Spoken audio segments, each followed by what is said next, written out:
border color. I told you the spelling of color should be studied carefully.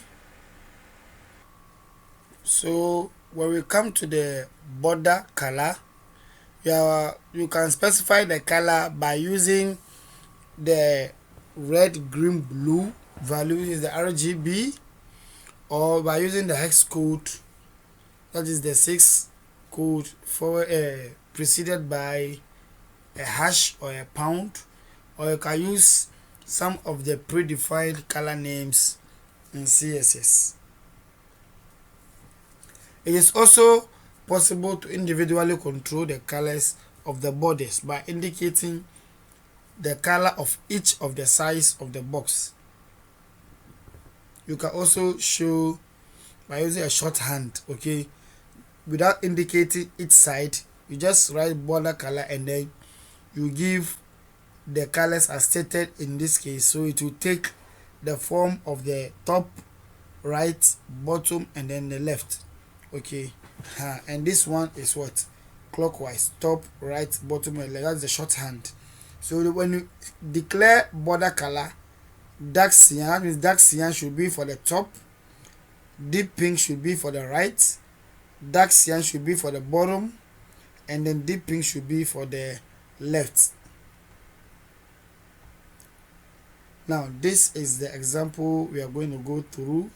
So if you check the first particular one, border color, one color was given for all other sides, whilst in the second paragraph individual ones were given, each side were given. Okay, so this will take for the top, this will take for the right, this will take for the bottom, and this will take for the left. Let's go into our text editor and do this practice. Now this is my text editor. I've added three more paragraphs. Now the first two has to do with it's going to explain the color, while this is going to explain the shorthand. Okay, that is the paragraph 11.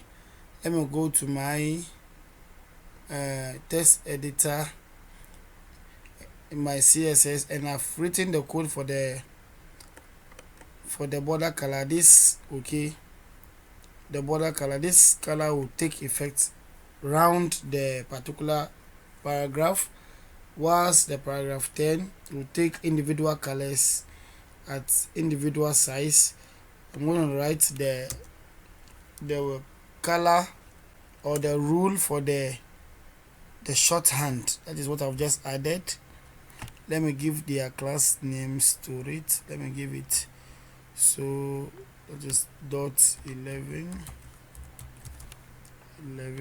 Let me save. Let me refresh my browser. I should see. Let me see what I've saved. My work is not saved, so I have to save it. Control S, and then I'll come and refresh the browser. I should see colors around. Now this is the first one. Okay, the first one.